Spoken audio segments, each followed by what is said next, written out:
ನಮಸ್ಕಾರ ವೀಕ್ಷಕರೇ, ಏಷ್ಯಾನೆಟ್ ಸುವರ್ಣ ನ್ಯೂಸ್ನ ಜಾತಕ ಫಲ ವಿಶೇಷ ಕಾರ್ಯಕ್ರಮಕ್ಕೆ ಸ್ವಾಗತ. ನಾನು ನಯನ ಶಂಕರ್.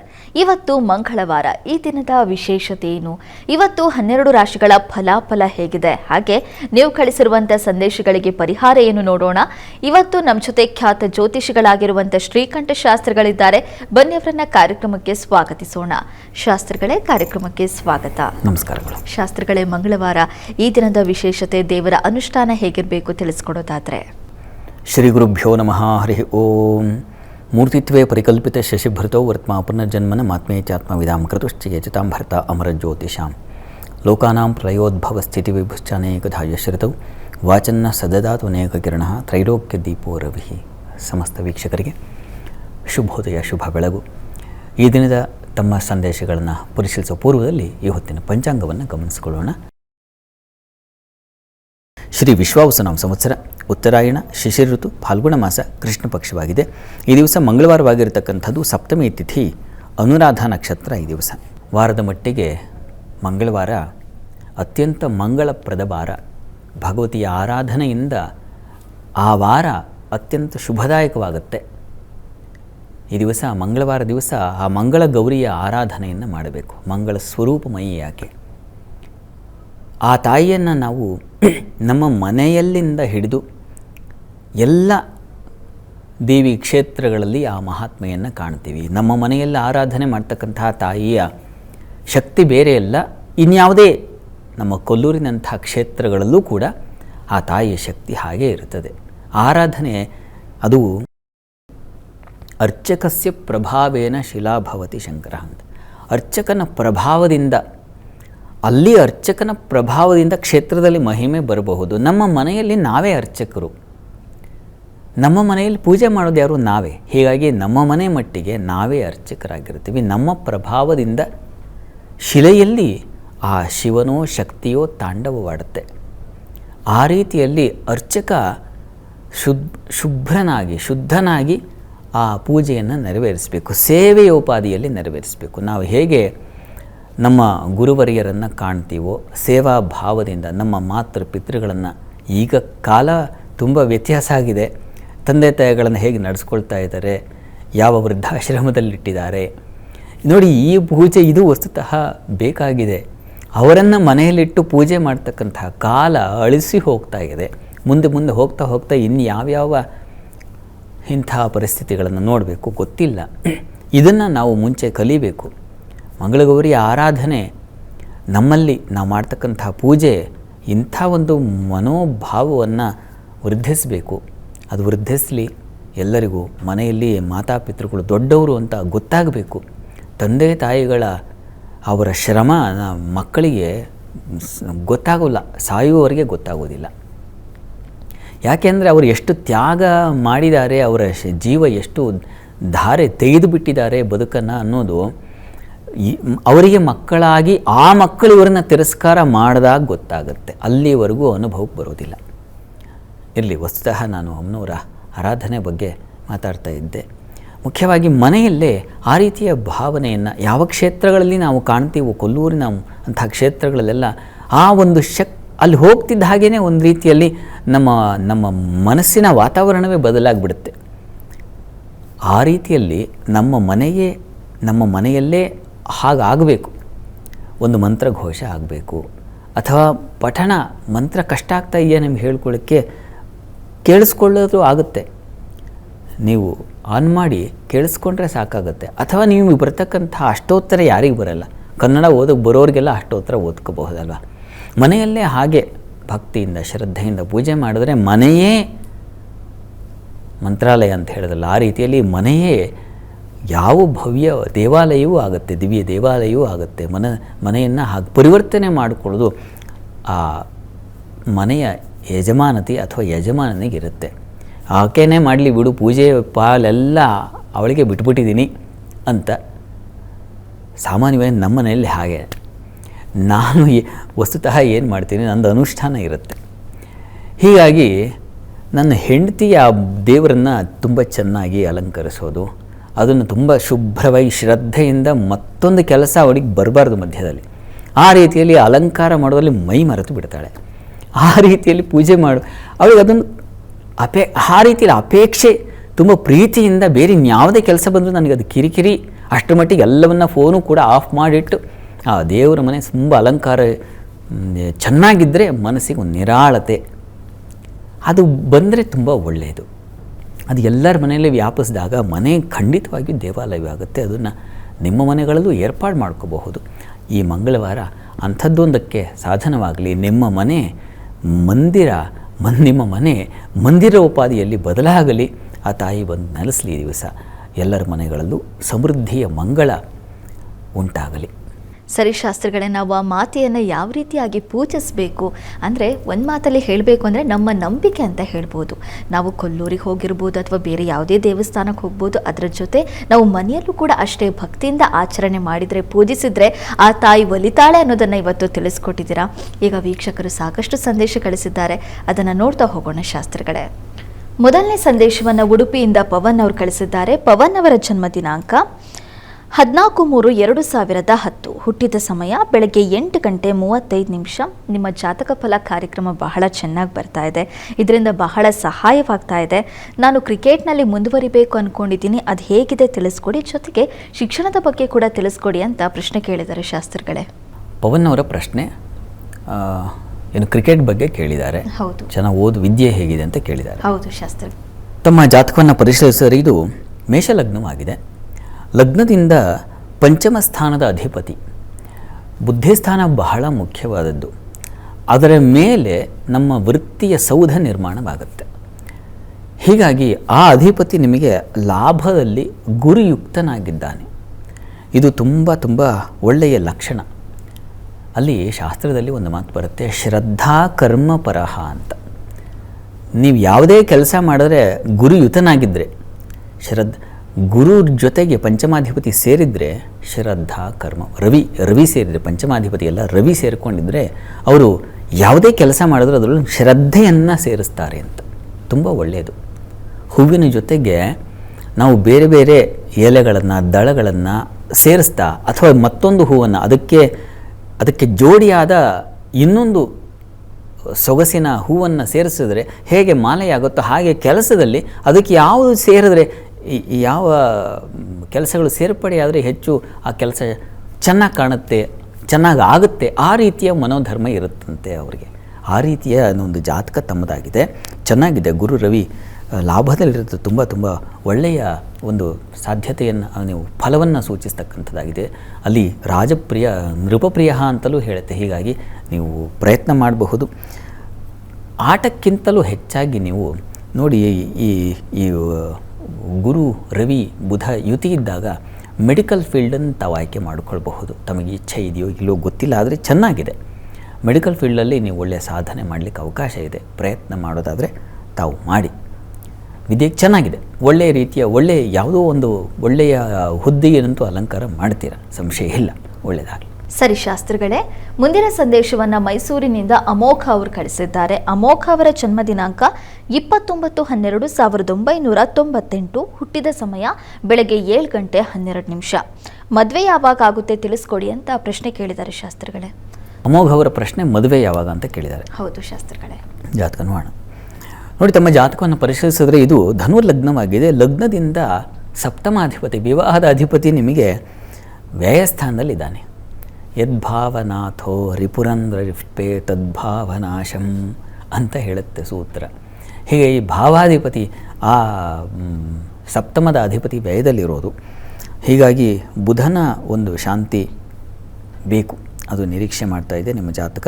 ಪ್ರಸ್ತುತ ಚಂದ್ರದಶೆಯಲ್ಲಿ ತಮಗೀಗ ಶುಕ್ರನ ಭುಕ್ತಿಯನ್ನು ನಡೀತಾ ಇದೆ. ಮುಂದಿನ 2027 ಜೂನ್ ಒಳಗೆ ವಿವಾಹದ ಆಗುವ ಸಾಧ್ಯತೆ ಚೆನ್ನಾಗಿದೆ, ಅಧಿಕವಾಗಿದೆ. ಆದರೆ ಬುಧಶಾಂತಿ ಒಂದು ದಯವಿಟ್ಟು ಮಾಡಿಸಿ. ಎಲ್ಲರೂ ವಿಷ್ಣು ಸನ್ನಿಧಾನದಲ್ಲಿ ಕಲ್ಯಾಣೋತ್ಸವವನ್ನು ಮಾಡಿಸಿ. ಇವೆರಡೂ ನಿಮಗೆ ಶೀಘ್ರ ಫಲವನ್ನು ತಂದುಕೊಡುತ್ತೆ. ಒಳ್ಳೆಯದಾಗಲಿ. ಸರಿ ಶಾಸ್ತ್ರಿಗಳೇ, ಮುಂದಿನ ಸಂದೇಶವನ್ನು ಹೊಸೂರಿನಿಂದ ಮಧುಶ್ರೀ ಅವರು ಕಳಿಸಿದ್ದಾರೆ. ಮಧುಶ್ರೀ ಅವರ ಜನ್ಮ ದಿನಾಂಕ 16/10/2005. ಹುಟ್ಟಿದ ಸಮಯ ಬೆಳಗ್ಗೆ 6:33. ಈಗ BCom ಓದ್ತಾ ಇದ್ದೀನಿ, ಮುಂದಿನ ಶಿಕ್ಷಣದ ಬಗ್ಗೆ ತಿಳಿಸ್ಕೊಡಿ ಅಂತ ಪ್ರಶ್ನೆ ಕೇಳಿದ್ದಾರೆ ಶಾಸ್ತ್ರಿಗಳೇ.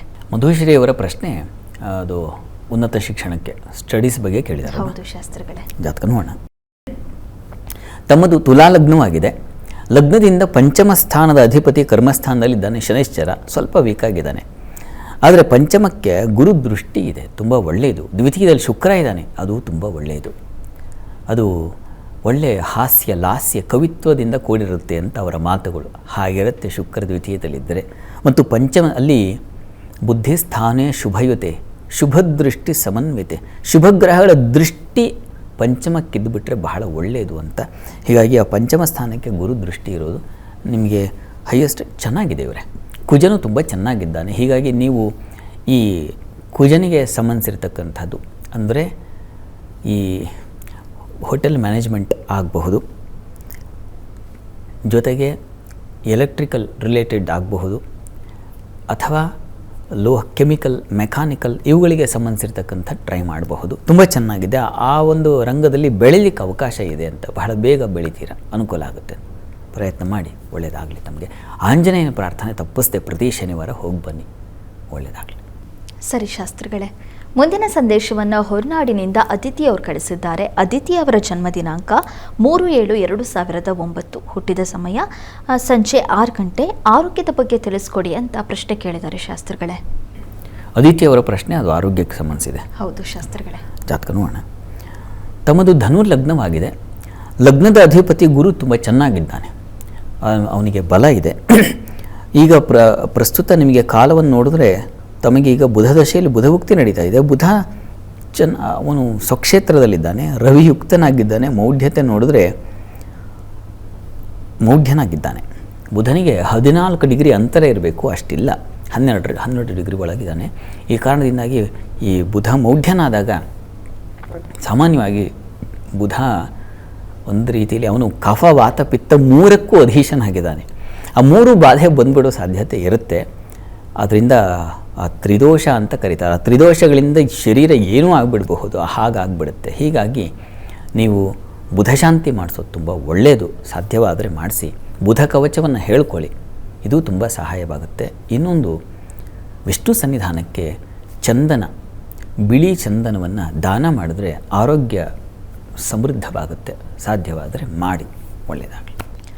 ಸರಿ ಶಾಸ್ತ್ರಿಗಳೇ, ಮುಂದಿನ ಸಂದೇಶವನ್ನು ದಾವಣಗೆರೆಯಿಂದ ಮಹೇಶ್ ಅವರು ಕಳಿಸಿದ್ದಾರೆ. ಮಹೇಶ್ ಅವರ ಜನ್ಮ ದಿನಾಂಕ 16/6/1974, ಹುಟ್ಟಿದ ಸಮಯ ರಾತ್ರಿ 11 ಗಂಟೆ 40 ನಿಮಿಷ. ಆರೋಗ್ಯ ಜೊತೆಗೆ ಹಣಕಾಸಿನ ಬಗ್ಗೆ ತಿಳಿಸ್ಕೊಡಿ ಅಂತ ಪ್ರಶ್ನೆ ಕೇಳಿದ್ದಾರೆ ಶಾಸ್ತ್ರಿಗಳೇ. ಮಹೇಶ್ ಅವರ ಪ್ರಶ್ನೆ ಹಣಕಾಸಿನ ಬಗ್ಗೆ ಕೇಳಿದಾರಲ್ವಾ, ಜೊತೆಗೆ ಆರೋಗ್ಯದ ಬಗ್ಗೆ. ಆರೋಗ್ಯ ನೋಡೋಣ. ನೋಡಿ, ತಮ್ಮ ಜಾತಕವನ್ನು ಪರಿಶೀಲಿಸಿದ್ರೆ ಇದು ಕುಂಭಲಗ್ನವಾಗಿದೆ. ಲಗ್ನದ ಅಧಿಪತಿ ಶನೈಶ್ಚರ ನಿಮಗೆ ಪಂಚಮದಲ್ಲಿದ್ದಾನೆ. ಇದು ಪಂಚಮ ಶನಿ, ರವಿ, ಬುಧ ಎಲ್ಲರೂ ಇದ್ದಾರೆ. ಶನೈಶ್ಚರ ಶಾಂತಿ ಮಾಡಿಸೋದು ತುಂಬ ಒಳ್ಳೆಯದು ತಾವು. ಅದರಿಂದ ಸ್ವಲ್ಪ ಬಲ. ಈ ಪ್ರಸ್ತುತ ಕಾಲವನ್ನು ನೋಡಿದ್ರೆ ತಮಗೆ ರಾಹು ದಶೆಯಲ್ಲಿ ಈಗ ಶುಕ್ರ ಭುಕ್ತಿ ನಡೀತಾ ಇದೆ. ಶುಕ್ರ ನಿಮ್ಮ ಜಾತಕದಲ್ಲಿ ಚಂದ್ರಯುಕ್ತನಾಗಿದ್ದಾನೆ. ಅವನು ನವಾಂಶದಲ್ಲಿ ಕುಜಾಂಶವನ್ನೇ ತಗೊಂಡಿದ್ದಾನೆ. ತೊಂದರೆ ಇಲ್ಲ, ಗಾಬರಿ ಆಗ್ತಕ್ಕಂಥದ್ದೇನೂ ಇಲ್ಲ. ಆರೋಗ್ಯ ವಿಚಾರದಲ್ಲಿ ಗಾಬರಿ ಬೇಡ ತಮಗೆ. ಇನ್ನು ಹಣಕಾಸಿನ ಬಗ್ಗೆ ಕೇಳಿದ್ದೀರಿ. ಹಣಕಾಸಿನ ಅಧಿಪತಿ ನಿಮಗೆ ಲಗ್ನದಲ್ಲೇ ತುಂಬ ಒಳ್ಳೆಯದದು.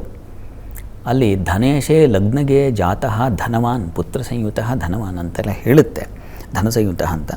ಈಗ ಪ್ರಸ್ತುತ ನಿಮಗೆ ಕಾಲ ಈಗ ರಾಹು ನಡೀತಾ ಇರೋದ್ರಿಂದ 2031 ಡಿಸೆಂಬರ್ ದಾಟಬೇಕು. ಅಲ್ಲಿಂದ ನಿಮಗೆ ಇನ್ನೂ ತುಂಬ ಕಾಲ ಇದೆ. ಅಲ್ಲಿಂದ ನಿಮಗೆ ತುಂಬ ಚೆನ್ನಾಗಿದೆ. ಧನಾದಿ ಆಗ ಏನು ಹೇಳಿದ್ನೋ ಧನ ಸಂಯುತ ಅಂತ ಹೇಳಿದ್ನಲ್ಲ, ಅವನು ಫಲ ಶುರುವಾಗುತ್ತೆ. ಗುರುವಿನ ಕಾಲ ಬರಬೇಕು. ಅಲ್ಲಿವರೆಗೂ ನಿಮಗೆ ಸ್ವಲ್ಪ ಕಹಿ ವಾತಾವರಣ, ಬೇಗ ಸಾಗೋದಿಲ್ಲ, ಜೀವನ ಅನಿಸ್ತಾ ಇರುತ್ತೆ, ಹೊರೆ ಅನಿಸ್ತಾ ಇರುತ್ತೆ, ಈ ರೀತಿಯಲ್ಲಿ ಇರುತ್ತೆ. ಅದಕ್ಕೆ ನೀವು ಮಹಾಲಕ್ಷ್ಮಿ ಪ್ರಾರ್ಥನೆ ಪ್ರತಿ ಶುಕ್ರವಾರ ಮಹಾಲಕ್ಷ್ಮಿ ಸನ್ನಿಧಾನಕ್ಕೆ ಹೋಗಿ ಮೊಸರು ದಾನ ಮಾಡಿ. ಅದು ತುಂಬ ಸಹಾಯವಾಗುತ್ತೆ. ಪ್ರತಿ ಶುಕ್ರವಾರ ಮಾಡಿ. ಅದರಿಂದ ನೋಡಿ ಒಳ್ಳೆಯ ಫಲ ಕಾಣ್ತೀರ. ಒಳ್ಳೆಯದಾಗಲಿ. ಇವತ್ತು ಗ್ರಹಗಳ ಸ್ಥಿತಿಗತಿ ಹೇಗಿದೆ, ಅದು ದ್ವಾದಶ ರಾಶಿಗಳ ಮೇಲೆ ಯಾವ ರೀತಿ ಪರಿಣಾಮ ಬೀರುತ್ತೆ ನೋಡೋಣ. ಶಾಸ್ತ್ರಿಗಳೇ, ಮೊದಲಿಗೆ ಮೇಷರಾಶಿಯಿಂದ ಕನ್ಯಾ ರಾಶಿವರೆಗಿನ ಈ ದಿನದ ಫಲಾಫಲ ಜೊತೆಗೆ ಪರಿಹಾರವನ್ನು ತಿಳಿಸ್ಕೊಡೋದಾದರೆ. 12 ರಾಶಿಗಳ ಫಲಾಫಲ ತಿಳಿಯುವ ಮುನ್ನ ಈ ಹೊತ್ತಿನ ಗ್ರಹ ಸ್ಥಿತಿಯನ್ನು ಗಮನಿಸ್ಕೊಳ್ಳೋದಾದರೆ, ಮಿಥುನ ರಾಶಿಯಲ್ಲಿ ಗುರುಮಾಂದಿಯರನ್ನು ಕಾಣ್ತಾ ಇದ್ದೀವಿ. ಕೇತು ಇರತಕ್ಕಂಥದ್ದು ಸಿಂಹರಾಶಿಯಲ್ಲಿ, ಚಂದ್ರ ಇರತಕ್ಕಂಥದ್ದು ವೃಶ್ಚಿಕ ರಾಶಿಯಲ್ಲಿ, ಇನ್ನು ರವಿ, ಕುಜ, ಬುಧ ಹಾಗೂ ರಾಹುವನ್ನು ಕಾಣ್ತಾ ಇದ್ದೀವಿ. ಅದು ಕುಂಭರಾಶಿಯಲ್ಲಿ. ಶುಕ್ರ, ಶನೈಶ್ಚರರು ಮೀನರಾಶಿಯಲ್ಲಿದ್ದಾರೆ. ಹೀಗಿರುವಾಗ 12 ರಾಶಿಗಳ ಫಲಾಫಲ ತಿಳಿತಾ ಹೋಗೋಣ. ಮೊದಲಿಗೆ ಮೇಷರಾಶಿ. ಮೇಷರಾಶಿಯವರಿಗೆ ದಿವಸ ಸಂದಿಗ್ಧ ವಾತಾವರಣ ಸಿಕ್ಕಾಕೊಳ್ಳೋ ಲಕ್ಷಣ ಇದೆ ಈ ದಿವಸ. ಅಚಾನಕ್ಕಾದ ಸಮಸ್ಯೆಗಳು ಬರುತ್ತಲ್ಲ, ಇದ್ದಕ್ಕಿದ್ದ ಹಾಗೆಯೇ ಅದನ್ನು ಎದುರಿಸೋದು ಕಷ್ಟ ಆಗಿಬಿಡುತ್ತೆ ಈ ದಿವಸ ನಿಮಗೆ. ಸಂದಿಗ್ಧ ವಾತಾವರಣ ಮತ್ತು ಈ ಸಹೋದರಲ್ಲಿ, ಸೇವಕರಲ್ಲಿ, ಇವರಲ್ಲಿ ಏನೋ ಒಂದು ರೀತಿಯ ಒಂದು ಅಸಮಾಧಾನ ಸೂಚಿಸ್ತಾ ಇದೆ. ಇವೆರಡು ತೊಡಕಿನ ಫಲ. ಮತ್ತು ಚಂದ್ರನು ಅಷ್ಟಮದಲ್ಲಿದ್ದಾನೆ. ಅಷ್ಟಮದಲ್ಲಿದ್ದ ಸ್ವಲ್ಪ ನಷ್ಟ, ಹೆಣ್ಮಕ್ಕಳಿಗೆ ಪಾಪ ವ್ಯಥೆ, ಇನ್ನೇನೋ ಒಂದು ರೀತಿಯ ಅಪಮಾನಗಳು, ಈ ರೀತಿಯ ಒಂದು ಸಂದರ್ಭ ಇದೆ. ಹೀಗಾಗಿ ಸ್ವಲ್ಪ ಶಾಂತವಾಗಿರಬೇಕು. ಸಂದಿಗ್ಧ ವಾತಾವರಣ ಬಂದಾಗ ಸ್ಥಿರತೆ, ಸ್ಥಿರ ಬುದ್ಧಿ ಬೇಕಾಗುತ್ತೆ, ಶಾಂತತೆ ಬೇಕಾಗುತ್ತೆ. ಲಲಿತಾ ಸಹಸ್ರನಾಮ ಹೇಳ್ಕೊಳ್ಳಿ, ಅದು ತುಂಬ ಸಹಾಯವಾಗುತ್ತೆ. ವೃತ್ತಿಯಲ್ಲಿ ಅನುಕೂಲ ಇದೆ, ಆತಂಕ ಬೇಡ. ವೃಷಭ ರಾಶಿಯವರಿಗೆ ನೋಡಿ, ಈ ದಿವಸ ದ್ವಿತೀಯದಲ್ಲಿ ಮಾಂದಿ ಉದಯಾಗಿದೆ ಗುರು ಜೊತೆಗೆ. ಹೀಗಾಗಿ ಮಾತಾಡುವಾಗ ಬಹಳ ಎಚ್ಚರಿಕೆ ಬೇಕಾಗುತ್ತೆ. ಒಳ್ಳೆಯ ಮಾತಿನ ಜೊತೆ ಒಂದು ಕುಟುಕುವ ಮಾತು ಬಂದುಬಿಡುತ್ತೆ. ಹೀಗಾಗಿ ಮಾತಾಡುವಾಗ ಬಹಳ ಗಂಭೀರವಾಗಿ ಎಚ್ಚರಿಕೆಯಿಂದ ಮಾತನಾಡಿ. ವಿದ್ಯಾರ್ಥಿಗಳಿಗೂ ಅಷ್ಟೇ ಸ್ವಲ್ಪ ತೊಡಕನ್ನು ಸೂಚಿಸ್ತಾ ಇದೆ. ಹಣಕಾಸಿನ ವಿಚಾರದ ತೊಡಕನ್ನು ಸೂಚಿಸ್ತಾ ಇದೆ, ಗಮನ ಇರಲಿ. ಉಳಿದ ಹಾಗೆ ಸಂಗಾತಿಯಲ್ಲಿ ಅನ್ಯೋನ್ಯತೆ, ಸಾಮರಸ್ಯ. ವ್ಯಾಪಾರಿಗಳಿಗೆ ತುಂಬ ಚೆನ್ನಾಗಿದೆ. ಅನ್ನ ಕ್ಷೇತ್ರಗಳು ಅಂದರೆ ಯಾವುದು ಹೋಟೆಲ್ ಇಂಡಸ್ಟ್ರಿ ಅಂತೀವೋ ಅಥವಾ ಇನ್ಯಾವುದೋ ರಸ ಪದಾರ್ಥಗಳು, ದ್ರವ ಪದಾರ್ಥಗಳು, ಸಿಹಿ ಪದಾರ್ಥಗಳು, ಈ ಕ್ಷೇತ್ರಗಳಲ್ಲಿ ತುಂಬ ಚೆನ್ನಾಗಿದೆ, ಹೆಚ್ಚಿನ ಅನುಕೂಲ ಇದೆ. ವೃತ್ತಿಯಲ್ಲಿ ಸಣ್ಣ ಪುಟ್ಟ ತೊಡಕುಗಳನ್ನು ಸೂಚಿಸ್ತಾ ಇದೆ. ಹೀಗಾಗಿ ಗಮನ ಇರಲಿ, ಎಚ್ಚರಿಕೆ ಇರಲಿ. ಈ ದಿವಸ ಪ್ರಾರ್ಥನೆಗೆ ಗುರು ಸನ್ನಿಧಾನಕ್ಕೆ ಹೋಗಿ ಬನ್ನಿ, ಗುರು ಸೇವೆ ಮಾಡಿ. ಇನ್ನು ಮಿಥುನ ರಾಶಿ. ಮಿಥುನ ರಾಶಿಯವರಿಗೆ ದಿವಸ ಆರೋಗ್ಯದಲ್ಲಿ ಸ್ವಲ್ಪ ಏರುಪೇರನ್ನು ಸೂಚಿಸ್ತಾ ಇದೆ. ಸಿಹಿ ತೊಂದರೆಗಳು, ಶುಗರ್ ರಿಲೇಟೆಡ್ ಹುಷಾರು, ಎಚ್ಚರ ವಹಿಸಿ. ಚಂದ್ರನು 6ನೇ ಮನೆಯಲ್ಲಿದೆ. ಹೀಗಾಗಿ ಹಣಕಾಸಿನ ವಿಚಾರದಲ್ಲಿ ಯಾವುದೋ ತೊಂದರೆ ತೊಡಕು ತಲೆ ಮೇಲೆ ಬಂದುಬಿಡುತ್ತೆ. ತನ್ನ ಮೂಲಕ ಅದು ಟೆನ್ಷನನ್ನು ಕೊಡುತ್ತೆ. ಆ ರೀತಿಯ ಸಾಧ್ಯತೆ ಇದೆ, ಗಮನ ಇರಲಿ. ಉಳಿದ ಹಾಗೆ ಕೆಲಸ ಕಾರ್ಯಗಳಲ್ಲಿ ತುಂಬ ಚೆನ್ನಾಗಿದೆ. ಗೃಹಾಲಂಕಾರ, ವಸ್ತ್ರಾಲಂಕಾರ, ಈ ಕ್ಷೇತ್ರಗಳವರಿಗೆ ತುಂಬ ಲಾಭದಾಯಕವಾಗಿದೆ. ಮನೆ ಇಂಟೀರಿಯರ್ ಕ್ಷೇತ್ರಗಳಲ್ಲೂ ತುಂಬ ಚೆನ್ನಾಗಿದೆ. ಅರ್ಧ ಆಗಿದೆ, ಅರ್ಧ ಹೀಗಿದೆ. ಆರೋಗ್ಯದ ವಿಚಾರದಲ್ಲಿ ಸ್ವಲ್ಪ ಹುಷಾರು. ಈ ದಿವಸ ತಪ್ಪದೇ ವಿಷ್ಣು ಸನ್ನಿಧಾನದಲ್ಲಿ ಅಭಿಷೇಕ ಮಾಡಿಸಿ. ಇನ್ನು ಕರ್ಕಟಕ ರಾಶಿ. ಕರ್ಕಟಕ ರಾಶಿಯವರಿಗೆ ದಿವಸ ಬುದ್ಧಿ ಚುರುಕಾಗಿರುತ್ತದೆ. ಆಲೋಚನಾ ಶಕ್ತಿ ಚೆನ್ನಾಗಿದೆ. ಮಕ್ಕಳ ವಿಚಾರದಲ್ಲಿ ಒಂದು ವಿಶ್ವಾಸ, ಪ್ರೀತಿ ಬೆಳೆಯುತ್ತೆ, ಚೆನ್ನಾಗಿದೆ. ವೃತ್ತಿಯಲ್ಲೂ ಅಷ್ಟೇ ಸ್ವಲ್ಪ ಮಟ್ಟಿಗಿನ ಅನುಕೂಲಗಳನ್ನು ಕಾಣ್ತೀರಾ. ಈ ದಿವಸ ಅಲಂಕಾರ ಪ್ರಿಯ. ನಿಮಗೆ ಅದೇ ವಸ್ತ್ರ ತಗೊಳ್ಳೋದು, ಮೇಕಪ್ಪು, ಮತ್ತೊಂದು ಯಾವುದು ನಿಮ್ಮನ್ನು ಸುಂದರಗೊಳಿಸುತ್ತೋ ಅಂಥ ವಸ್ತುಗಳನ್ನು ಖರೀದಿ ಮಾಡುವ ಸಾಧ್ಯತೆ ಅದನ್ನು ಸೂಚಿಸ್ತಾ ಇದೆ. ಪ್ರಾರ್ಥನೆ ಈ ದಿವಸ ಕೃಷ್ಣ ಸನ್ನಿಧಾನದಲ್ಲಿ ತುಳಸಿ ಅರ್ಚನೆ ಮಾಡಿಸಿ. ಇನ್ನು ಸಿಂಹರಾಶಿ. ಸಿಂಹರಾಶಿಯವರಿಗೆ ಲಾಭದಾಯಕವಾಗಿದೆ ಈ ದಿವಸ. ಸಿಹಿ ಪದಾರ್ಥ ವ್ಯಾಪಾರಿಗಳಿಗೆ ತುಂಬ ಚೆನ್ನಾಗಿದೆ. ಮತ್ತು ಅರ್ಚಕರು, ಬೋಧನೆ ಮಾಡ್ತಕ್ಕಂಥವರು, ಇಂಥ ಕ್ಷೇತ್ರಗಳಲ್ಲಿರೋರಿಗೆ ತುಂಬ ಚೆನ್ನಾಗಿದೆ. ಅನುಕೂಲದ ವಾತಾವರಣ ಸೂಚಿಸ್ತಾ ಇದೆ. ಕೃಷಿಕರಿಗೆ ತುಂಬ ಚೆನ್ನಾಗಿದೆ. ಈ ಧಾನ್ಯ ವ್ಯಾಪಾರಿಗಳಿಗೆ, ನೀರು, ದ್ರವ ರಸ ಪದಾರ್ಥ ವ್ಯಾಪಾರಿಗಳಿಗೆ ತುಂಬ ಚೆನ್ನಾಗಿದೆ. ಹೆಚ್ಚಿನ ಅನುಕೂಲ ಉಂಟಾಗುತ್ತೆ. ಸ್ನೇಹಿತರಲ್ಲಿ ಒಂದು ಮನರಂಜನೆಯ ವಾತಾವರಣ, ಜೊತೆಗೂಡಿ ಒಡನಾಟ ಅಂತೀವಲ್ಲ, ಆ ರೀತಿಯಲ್ಲಿ ತುಂಬ ಚೆನ್ನಾಗಿದೆ. ಕೆಲಸದಲ್ಲೂ ಅನುಕೂಲ ಇದೆ, ಆತಂಕ ಬೇಡ. ಪ್ರಾರ್ಥನೆಗೆ ದಿವಸ ಇಷ್ಟದೇವತೆ ಆರಾಧನೆ ಮಾಡಿ. ಇನ್ನು ಕನ್ಯಾ ರಾಶಿ. ಕನ್ಯಾ ರಾಶಿಯವರಿಗೆ ವೃತ್ತಿಯಲ್ಲಿ ದಿವಸ ತೊಡಕುಗಳು ಬರುತ್ತೆ, ಅಪವಾದ ಬರೋ ಸಾಧ್ಯತೆ ಹೆಚ್ಚಾಗಿದೆ. ಹುಷಾರು. ಮೈಯೆಲ್ಲ ಕಣ್ಣಾಗಿಟ್ಟು ಕೆಲಸ ಮಾಡಿ ಈ ದಿವಸ. ಇನ್ನು ಸಹಾಯಕ್ಕೆ ಮತ್ತೊಬ್ಬರ ಸಹಾಯ ಸಿಗೋದು, ಅದರಿಂದ ಸ್ವಲ್ಪ ನಿರಾಳರಾಗುವ ಸಾಧ್ಯತೆ ಇದೆ. ದಾಂಪತ್ಯದಲ್ಲಿ ಅನ್ಯೋನ್ಯತೆ ಇದೆ. ವಸ್ತ್ರ ವ್ಯಾಪಾರಿಗಳಿಗೆ ತುಂಬ ಚೆನ್ನಾಗಿದೆ. ಕಟ್ಟಡ ವ್ಯಾಪಾರಿಗಳಿಗೆ ತುಂಬ ಚೆನ್ನಾಗಿದೆ. ಕಟ್ಟಡ ನಿರ್ಮಾಣ ಕ್ಷೇತ್ರಗಳಲ್ಲಿ ಕೆಲಸ ಮಾಡೋರಿಗೆ ತುಂಬ ಚೆನ್ನಾಗಿದೆ. ಪ್ರಾರ್ಥನೆಗೆ ದಿವಸ ಗಣಪತಿ ಸನ್ನಿಧಾನಕ್ಕೆ ಹೋಗಿ ಬನ್ನಿ. ಇನ್ನು ತುಲಾರಾಶಿ. ತುಲಾರಾಶಿಯವರಿಗೆ ವೃತ್ತಿಯಲ್ಲಿ ಈ ದಿವಸ ಧನ ಲಾಭ, ಸಣ್ಣ ಪುಟ್ಟ ಬೇರೆ ಬೇರೆ ಕೆಲಸಗಳು ಸಿಗುತ್ತೆ ನೀವು ಮಾಡೋ ಕೆಲಸದ ಜೊತೆಗೆ. ಆ ರೀತಿಯಲ್ಲಿ ಅನುಕೂಲ ಇದೆ. ಕುಟುಂಬದಲ್ಲಿ ಒಂದು ಸಾಮರಸ್ಯ, ಪ್ರೀತಿ, ವಿಶ್ವಾಸ ಚೆನ್ನಾಗಿದೆ. ತಾಯಿಗೆ ತುಂಬ ಹೆಚ್ಚಿನ ಬೆಲೆ, ಅವರಿಗೆ ಒಂದು ಸಮಾಧಾನ, ಆ ರೀತಿಯಲ್ಲಿ ತುಂಬ ಚೆನ್ನಾಗಿದೆ. ದಾಂಪತ್ಯದಲ್ಲೂ ಅನ್ಯೋನ್ಯತೆ ಇದೆ ಈ ದಿವಸ ನಿಮಗೆ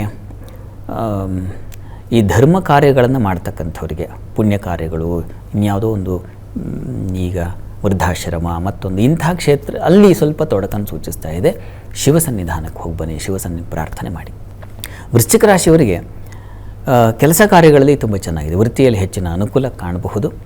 ದೈವ ಸಹಾಯ, ದೈವ ಕಾರ್ಯಗಳು, ದೇವತಾ ಪೂಜೆ ಪುನಸ್ಕಾರ, ಮನೆಯಲ್ಲೇ ಒಂದು ಶ್ರದ್ಧೆಯಿಂದ ಪೂಜೆ ಮಾಡ್ತಕ್ಕಂಥದ್ದು, ಈ ರೀತಿಯ ಒಂದು ಆಚರಣೆ ಇದೆ.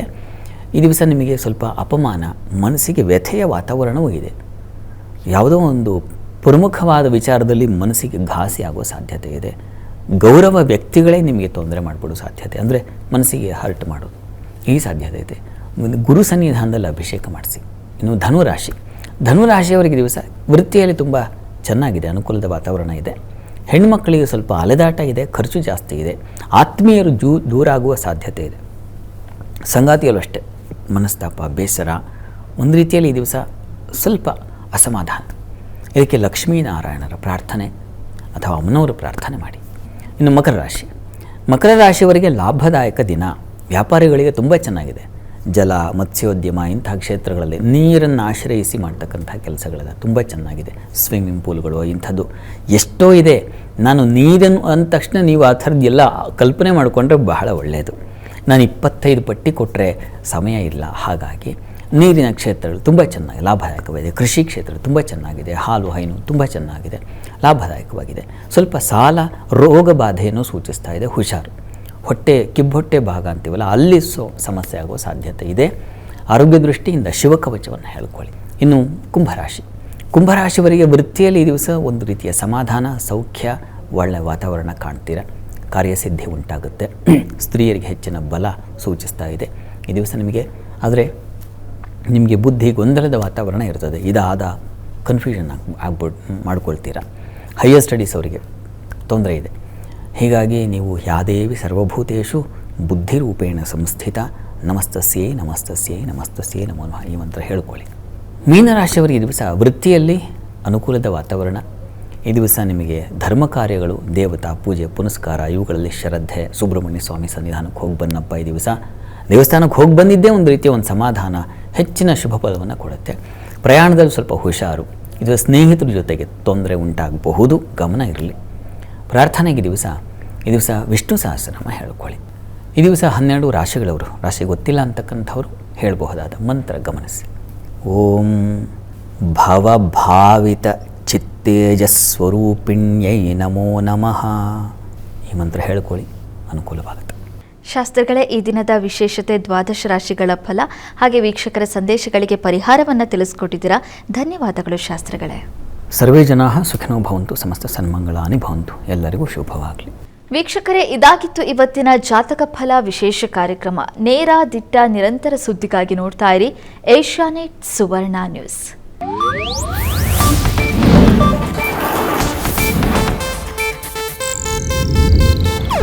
ಇದು ಏಷ್ಯಾನೆಟ್ ನ್ಯೂಸ್ ನೆಟ್ವರ್ಕ್ ಪ್ರಸ್ತುತಿ.